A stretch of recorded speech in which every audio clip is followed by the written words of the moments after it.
Welcome to Matan's Parsha podcast, Sefer Dvarim. Each week, a different Matan teacher will share words of Torah to illuminate the parsha and your week.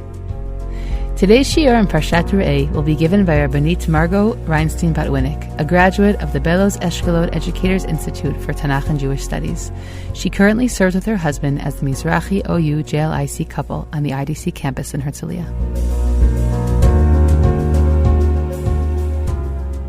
Firstly, hello to everyone who's listening. Thank you so much for tuning in. Whether you are on your commute or cooking for Shabbos, taking some time to learn, thank you so much. I'm excited to learn with you. Thank you, Dr. Yosefa Rubel, for organizing this podcast, to Matan, for the incredible platform, and for everything that you do. I'm really excited to learn here together about a topic that I am very passionate about, which is brought out through this week's parsha. And I want to start with a disclaimer about nuance, because the truth is we know that we don't have enough nuance today. Everything is either black and white, right or left, Democrat or Republican. If you say one thing about one idea, people all of a sudden have an assumption that you think all of these other things. And of course, that's not fair. That's not fair to human beings. That's not fair to our thoughts, our emotions. We are all so much more complex than that. And I want to begin by asking for nuance. What do I mean?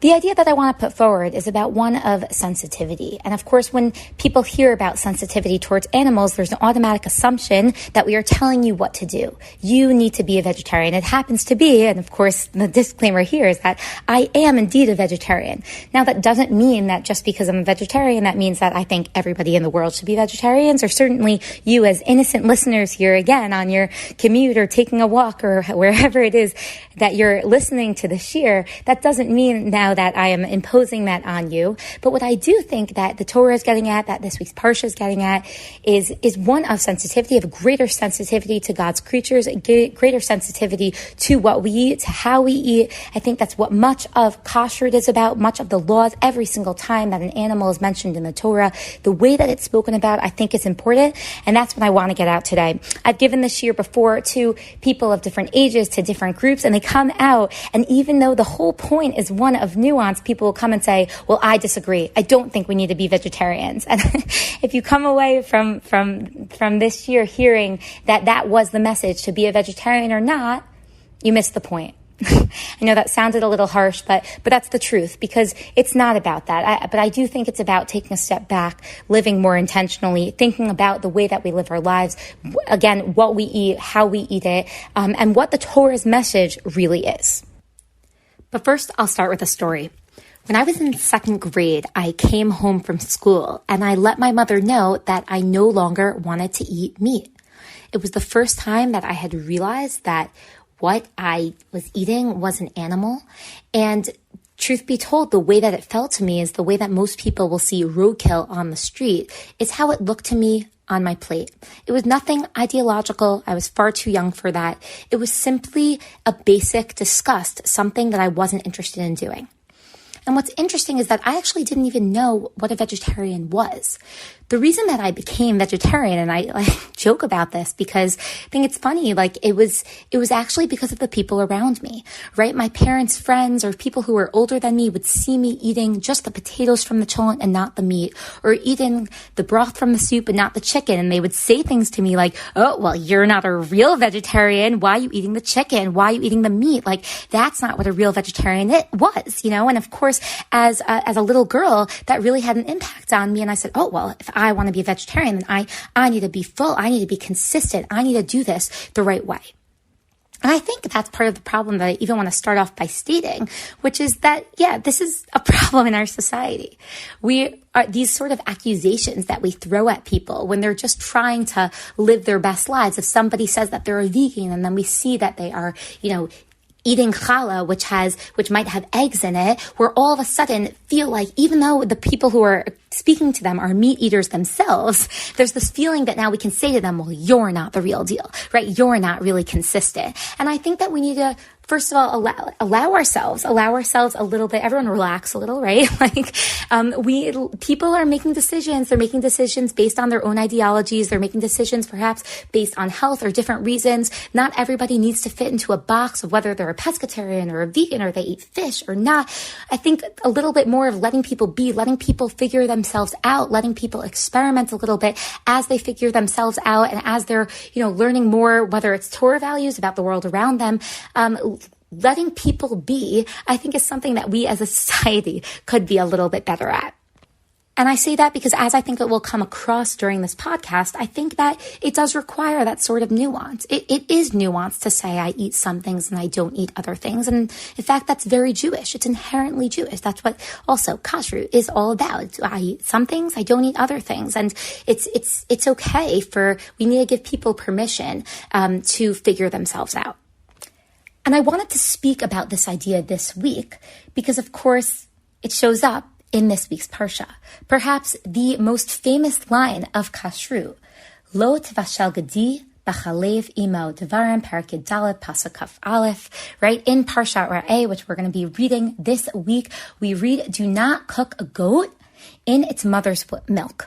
Now, it's interesting because this actually isn't the first time that the Torah is going to tell us this. This is the third time in Shmot Parak Kaf Gimel Pasuk Tet and Shmot Parak Lamed Dalet Pasuk Kaf Vav. We again read the words Lo tefashel gedi b'chalev imo, and here we have those words again. And of course, it's an interesting use of language. This was initially pointed out to me by Rabbi Saul Berman, a teacher at Stern, right, where he explains, look at these words. If the Torah simply didn't want us to eat milk and meat together, what would the Torah say? Lo tochel basarim chala, right? The Torah would tell us, don't eat milk and meat together. But it doesn't just say that. It brings some emotion into it. It brings a story into it. It evokes a certain sensitivity. Lo tevashel gedi b'chalev imo. Don't cook a goat in its mother's milk. Each goat has a mother. The mother has a child. That is cruel. That would be cruel. Even, yes, you're eating the meat. You're eating the gedi. You might be eating the chalev imo. But let's be careful, right? Not to do those together because there's a line, the Torah is telling us. That is crossing a line. That is cruel. I think it's interesting because back in the day, before we had all our supermarkets and stores like we had today, I think that these ideas, which we're going to continue to talk about, were so much more obvious because they were so much more natural. Meaning, how did it work back in the day? People had chickens in their backyard or their cow, and when they were ready to eat it, they took it to a shochet who shechted it right in front of them, and then they bought that meat. Whereas what happens today? Today, we're living in a society where we are so removed from the fact that it's an animal. In fact, if somebody brings it up, they say, I don't want to talk about it. Right? Today, people could be eating meat and not put it together at all. I'm sure some people might disagree with this parenting point, but I'll tell you for us, it's very much something that we speak about with our kids. They know that the schnitzel was a chicken. Then they get really confused for the schnitzels that are in different shapes. It's the shape of a lion, but it's a chicken, and they're trying to figure it out. But, it was funny the other day, my boys and my husband were eating corn schnitzel, which doesn't have any meat or chicken in it, and I wasn't having any. And my 4-year-old son asked me, Mommy, is corn a dead animal? Right? Because that's how much he's trying to figure it out. He's associating with it. I really don't think that he's being traumatized at all. I think it's just a recognition. Growing up, realizing what we're eating, what we're putting into our bodies, I think is something that the Torah very much wants us to be thinking about. Let me, even just give some other examples of how much this is so much in the Torah. Every single time we speak about animals, it is spoken about with sensitivity. Just as some examples, we have in Vayikra Parak Kaf Bet Pasuk Kaf Chet V'shor Oseh Oto Ve'et Beno Lo Tishchatu B'Yom Echad. Right? If you have an ox or a sheep, do not slaughter it and its offspring on the same day. What a mitzvah, right? What's it getting at? The et beno, right? It's telling us about its kids. These animals, there are parents, there are children, there's a family here. It's humanizing it for us. Obviously, humanizing is not the right word, but animalizing, whatever the word is, it's making us realize there's a father here and a child here, and yet we don't want to kill both of those in the same day, right? Devar and Parakaf Pasuk Yud, Lo tacharosh b'shor uv'chamor yachdav, right? We don't allow them to thresh together, the shor and the chamor. Why? What's wrong with that? What's wrong with an ox and a donkey eating together? The concern is that the ox is much stronger than the donkey, and it's going to trip up the donkey, and the donkey's going to get injured. That's a mitzvah, right? Devar in Parakaf Hey Pasuk Daled. Lo tachsom shor b'disho. You can't muzzle an animal while it's threshing. Why? What's the concern? Well, it's cruel because you're not letting it eat.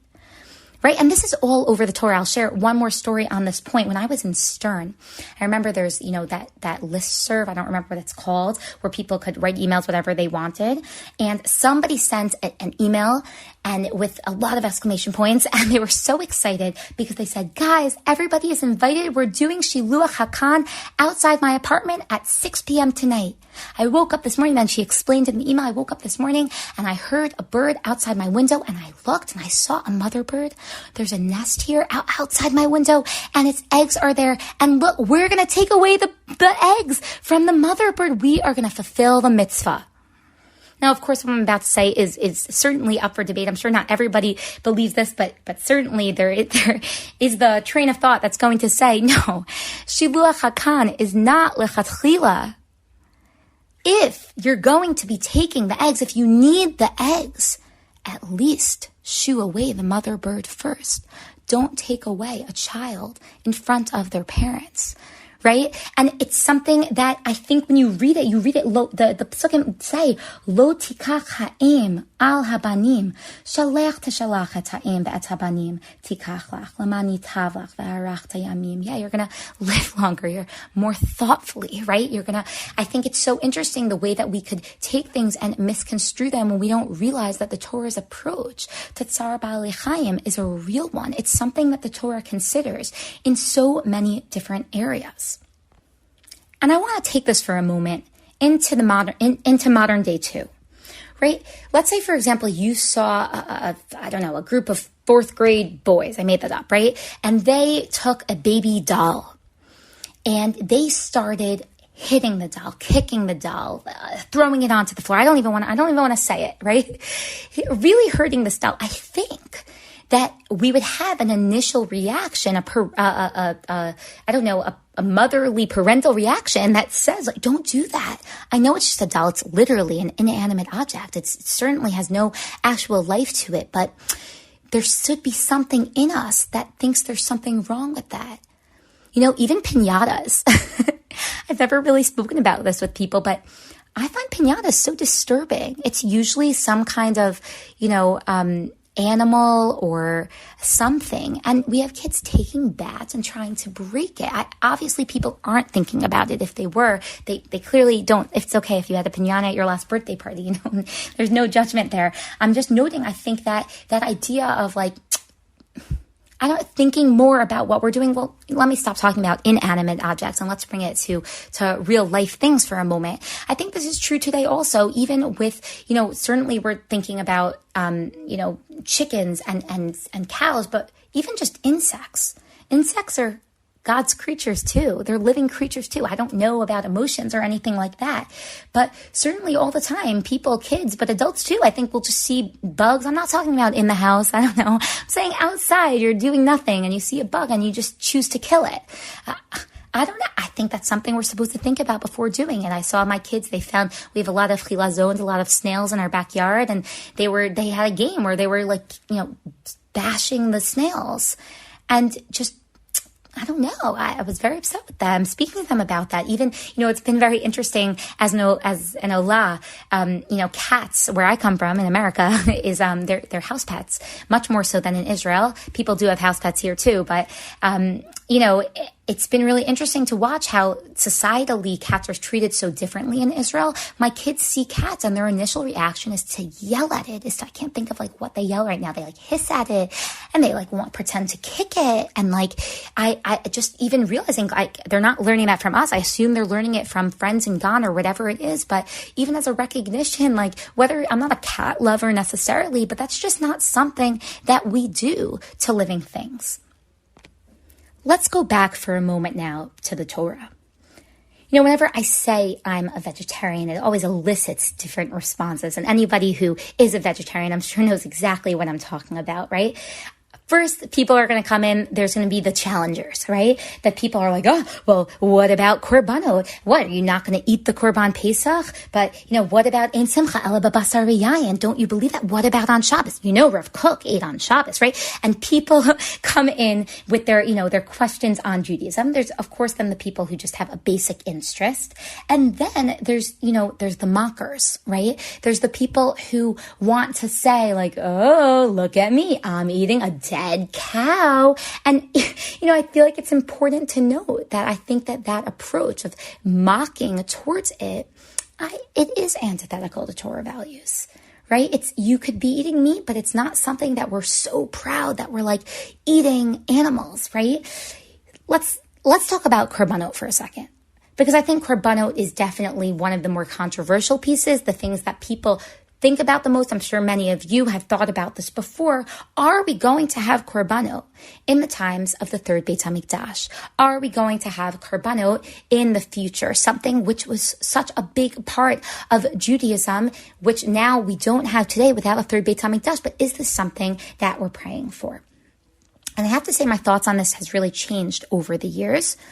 I remember I was telling a group of people about 10 years ago about how I don't think it's so obvious to me that we're not going to have korbanot in the times of the third Beit HaMikdash, that's something that's outdated, that we're not going to do today. And I remember Rabbanit Shani Tarragon was there and she overheard it. And she challenged and she said, Margot, really? Can't you see a difference?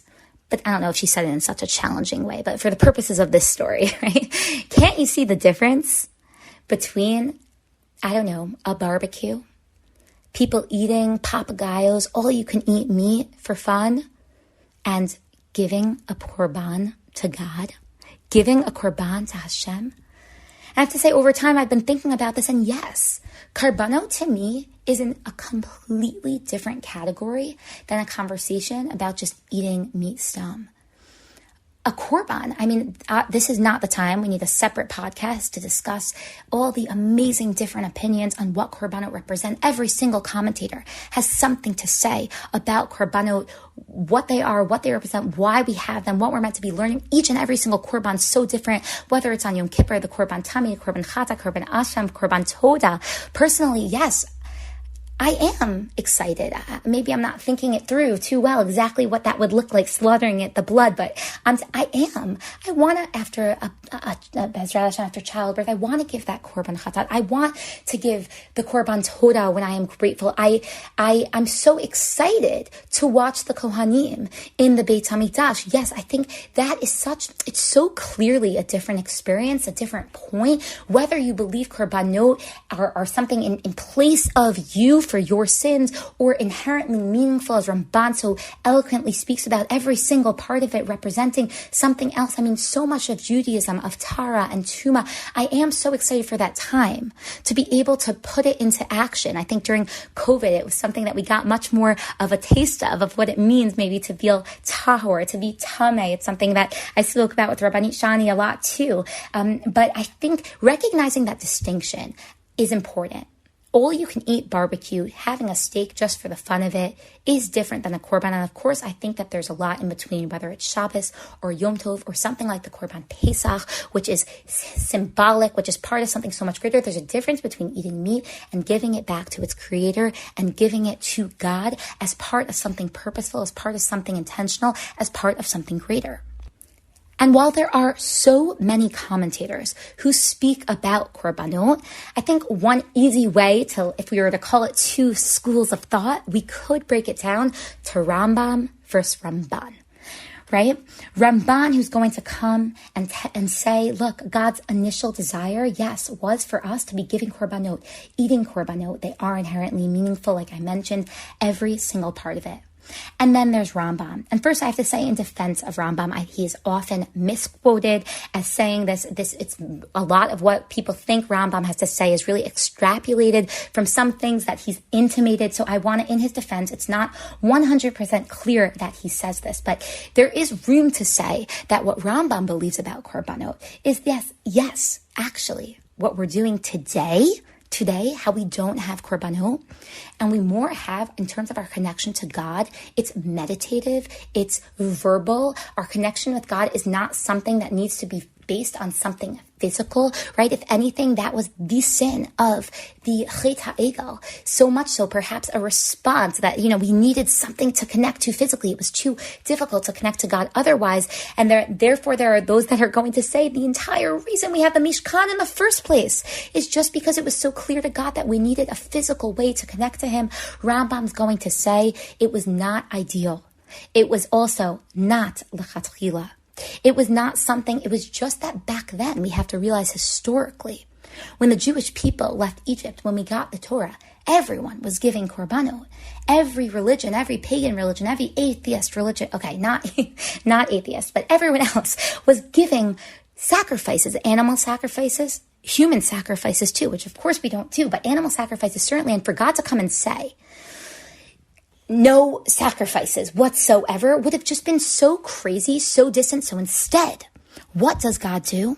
He understands the people. The Torah is given to man at that time, and the Torah was given to the Jewish people, and he understands where the Jewish people are at, and he said, listen, you also can give korbanot as a way to connect to me, but listen how you're going to give it. You're going to give it in a certain way, only at these times, at certain times, only by these people, only in these places. That is how you're going to ensure that this is Avodat HaKodesh, that this is Avodat Hashem, and not just something you're doing because everyone else is doing. So, is it something societal? Is it just societal? Is it something beautiful? I don't know the answer to that, but I do think it's important to note that you can still think that we're not going to be eating meat, let's say in the times of Mashiach or one day soon, and still think that you can be giving korbanot. I don't think that they necessarily contradict to each other. Now, I want to go back to that point that I just spoke about, how back then it would be so crazy if God had said no sacrifices, because I think that it's an important point that we can apply to meat eating. I'm sure many of you will disagree with this analogy, but let's say as an example, the same thing is true with slavery. When we got out of Egypt, it is so crazy that in Parshat Mishpatim, when we are given the laws, the very first thing that we hear is Ki tikneh eved ivri. We're given the laws about what we should do when we buy a slave. Hold on a second. I thought Ger hayitem be'eretz Mitzrayim.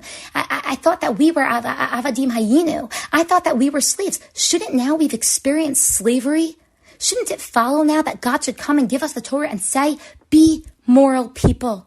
We realize these values. Jews do not have slaves. God's people, we do not have slaves. And of course, we didn't say that because there was a recognition that, let's be honest, slavery wasn't abolished until like the 1800s in America. It's going to take society a long time to get there. We weren't ready to abolish slavery back then. Perhaps what we were ready for was to recognize that we were slaves, and now when we have slaves too, let's be kinder to them. Let's treat them in a certain way. By the way, in a way that they might even love it so much that they might choose to be slaves. What a difference than the way that slaves were treated in the rest of society, than the way that the Jews were commanded to treat their Jewish slaves, right? And you can say this in so many areas of Judaism in terms of women's rights. Why didn't God just come out and say it, But the crazy thing is, women weren't even allowed to vote, at least in America, until like the 1960s, until our movements. It takes society a long time to learn and to grow. I'd like to suggest, is it possible that the same will be true of me? That the same will be true, that our kids, our grandkids, great-grandkids, I don't know how long it will take, generation will be a generation that looks back on us and is like, you did what?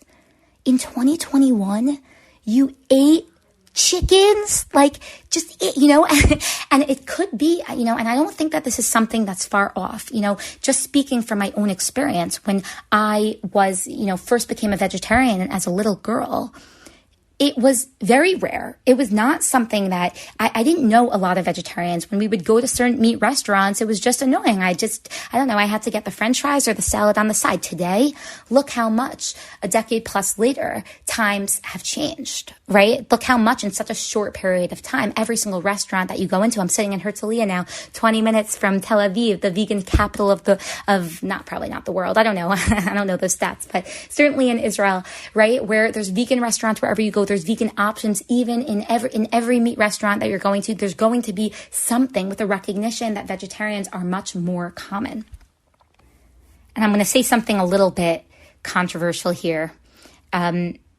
I also think that there's a difference between vegetarianism in America and vegetarianism in Israel. And this, real disclaimer, this is just my own personal experience, but I found when I'm in America and I speak about vegetarianism, I find that usually I'm challenged a lot more, or again, back to that kind of mocking thing and questioning. And it's been interesting that here in Israel, I found that obviously this is such a generalization. I am for sure offending people. And if you want to edit this out, Yosefa, you're welcome to. But I have found it just to be interesting that in Israel, the conversations have been much more thoughtful, much more understanding, many more questions rather than challenge, not much up for debate as much as let's this is something I've been thinking about too. Can we talk about it more? I don't know. Again, these generalizations here, but maybe there is something about being in the land of Israel with the sensitivity of the land of Israel, with the Kedusha of the land of Israel, that it's, gearing people to think a little bit more in those ways. Obviously, again, I can't claim that to be true, but in my personal experience, it has been the case. And I want to focus now on one final point, something which I think about a lot.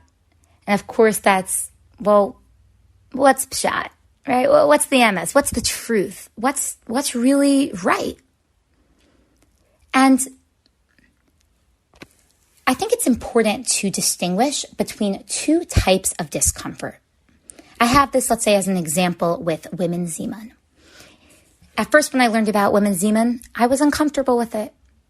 And I had to ask myself and stop and say, wait, why am I uncomfortable? Am I uncomfortable because I think that it actually is wrong and it's a misread of the sources and that it's really not something we're supposed to be doing? Or am I uncomfortable with it simply because I'm not used to it and I've never seen it before? And this is something that's new to me. And it could be that the answer is both, one or a little bit of the other. But that application, that distinction, I've put into many other areas of life. And I'd like to do that with eating meat too, right? Personally, as you know, from a young age, it was something that I was uncomfortable with, something that was disgusting to me.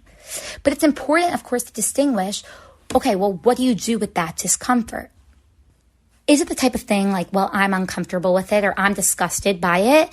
But, some people don't like cilantro. Some people are disgusted by mushrooms. Some people don't like eggplant. But there's nothing inherently wrong with mushrooms. And there's nothing wrong with cilantro. Just some people like it and some people don't. Don't impose your views on others, right? Or is it the type of thing like, no, there's really some truth to this. And the discomfort that I'm feeling, or perhaps the discomfort that some people felt when women weren't able to vote, or when Black people were being persecuted and didn't have equal rights, whatever it was, is it a discomfort that, no, there really is something wrong? It's something to take note of and to listen to. And of course, to that, I don't have an answer.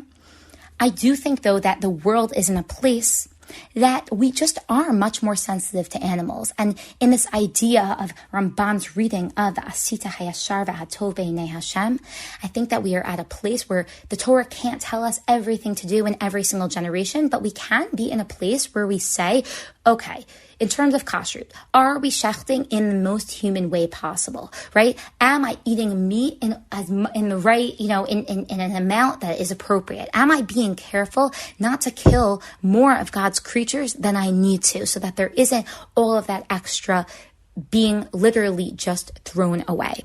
Am I being careful perhaps to give away that extra meat because I recognize that I have care for it, that this was once not a human life, but a life?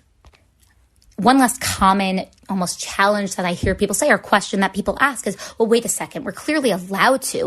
Look at not just Karbanot, but throughout the Torah, we're allowed to eat meat. There's so much about it.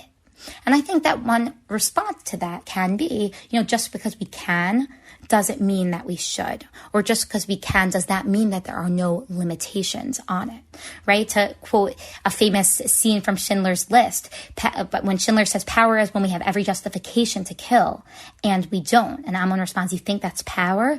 And Schindler says back, yes, that's what the emperor said. A man steals something. He's brought in before the emperor. He throws himself down on the ground. He begs for his life. He knows he's going to die, and the emperor pardons him. This worthless man, he lets him go. That's power, Ammon. That is power, right? Just because we can doesn't mean that we should, or certainly doesn't mean that there doesn't need to be some kind of limit, some kind of things being done in a more thoughtful way. Of course, this idea is related, as an example, let's say, to the mitzvah of kisoi hadam. Right? The mitzvah of kisoi hadam, that after you shecht an animal, the blood flows onto the floor, and there's a mitzvah to sprinkle dust on the blood to cover it. Right? There's a bracha you say if you've ever been to a shlita house. It's part of the process, right? But I want you to listen to the language used in Vayikra Parakid Zayin Pasuk Yud Gimel, where the pasuk says, "V'shafach et damo v'chisahu be'afar, ki nefesh kol basar damo benafshohu." Right? The Torah, in the terms of the language that it used, it says, "V'shafach et damo v'chisahu," you should spill its blood and cover it. Right? Cover up the blood. Ki nefesh kol basar. Right? There's they're using that word nefesh, which we have all the time in this week's parsha, at least 3 times. Ki adam hu nefesh. Be careful with the dam. Make sure that you spill out the blood like you would spill out the water. I think it's interesting, this idea of covering up the blood. It's the same language that's actually used in the Torah all over the place for murder, right? In Breshit Lamed Zayin, when we have the story of Yosef and the brothers, and Yehuda says to his brothers, "Vayomer Yehuda lachav, ma betzakina rogat achinu v'chisinu et damo l'chubnim karenu la'yishme'elim." Right? Why should we kill our brother? Why should we cover up his blood? That same exact language of covering up his blood. He's saying, why should we murder him? Right? And there it's very much in the intention of murdering him. We have that same language used in Yeshayahu Kaf-Vav, in Yecheskel Kaf-Daled, in Iyov Parak Tet-Vav. Right? We have this in so many different places. And of course, I'm not here trying to say that killing an animal is murder. I'm really not. But I do think there's a recognition that the Torah does relate it. The Torah, again, is trying to evoke that sensitivity to make us realize, no, it's not just meat on a plate, that this can be a conversation, that you don't need to say, oh, I don't want to talk about this at the table, that you can recognize that what you're eating is an animal, and perhaps even that's okay. That's okay, but don't be ignorant. This is not a situation of ignorance is bliss. This is a situation of you're being ignorant. If you're purposely not allowing yourself to feel, that's it. You're not allowing yourself to feel. You're not allowing yourself to you're not being a full person. The 2 more examples that I would bring up from the Torah are, first, Ben Sorer Umoreh, where here we have, yes, somebody who's so bad that he deserves to be murdered. And what's the example used? Oh, he has horrible kibud avayim. He's not good to his parents. And also, he eats way too much meat, right? What's the root of that? Where is that coming from? Similarly, with a Naval Birshuta Torah, this is just somebody who's an example used. He's eating too much meat. This idea of meat, I think when you start looking for it, it's all over the Torah. We just have to start to take notice. Now, truly the last question that I want to address then is, wait a second. Okay, I hear you. Maybe you're bought in. You're thinking about this too. You've thought about it before. But if it's so important, then why isn't it spoken about more? Why isn't this a topic of rabbis' drushas in shul? Why isn't this something that we're speaking more of a conversation? And I think that answer number 1 to that is, firstly, it is. If we start opening our ears, different organizations in different ways, people are for sure speaking more about how to be treating animals more morally.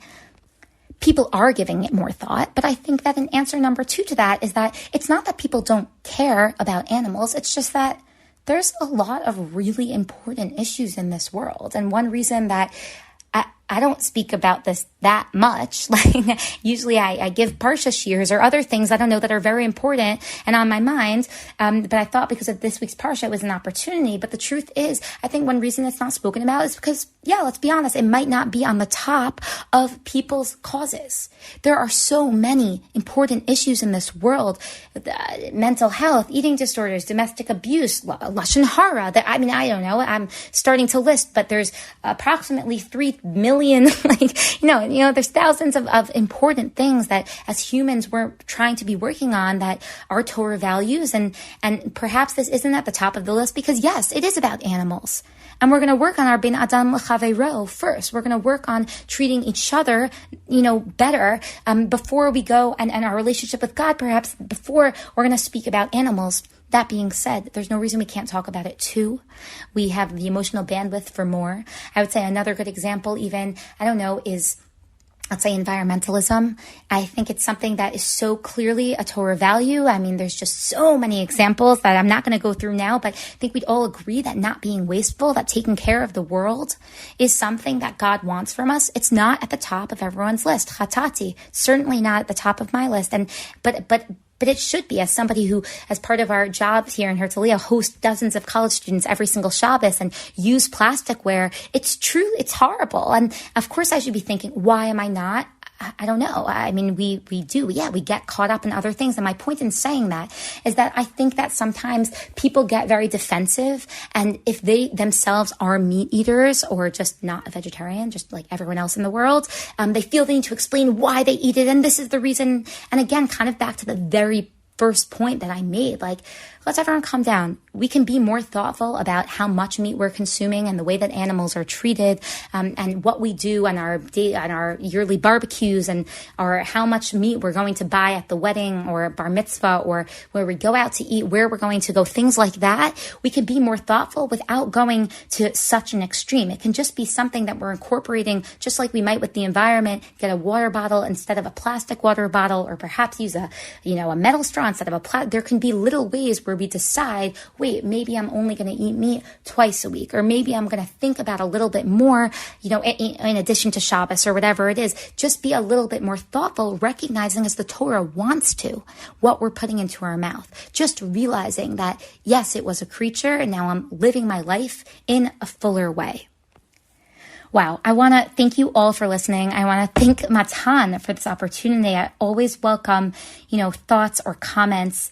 I think, though, that the message in the end of the day is just to be thoughtful, to be intentional about how we live our lives, right? We can question what's been done in the past generation and try and improve it for future generations. And that's how society works. That's how we grow. We are constantly, hopefully, improving. And hopefully the idea is just a more nuanced approach to eating animals, to the treatment of animals, to sensitivities to what we eat. I think that's something that we can all agree upon. Bezrat Hashem, when we read the words, the Shabbos morning, in this week's parsha, Lo tevashel gedi b'chalev imo, perhaps we will now give a little bit more thought behind it. Before we go, I would just like to remind everyone that Matan's Elul program will be taking place this year from August 29th through September 2nd, and the academic year will begin on Sunday, October 10th. You can find all the information you need to register on Matan's website, and we'll be looking forward to seeing you there in person, please God. Everyone should have a healthy and wonderful summer. Thanks for listening. You can stream and download all Matan podcast episodes on Spotify, iTunes, and Matan's website. Feel free to share feedback with us as you listen. You can write us at podcast@matan.org.il. That's podcast@matan.org.il. Lastly, please do Matan Podcast and Women's Torah Learning a small favor by sharing this podcast with family and friends so that we can reach new audiences. Shabbat Shalom.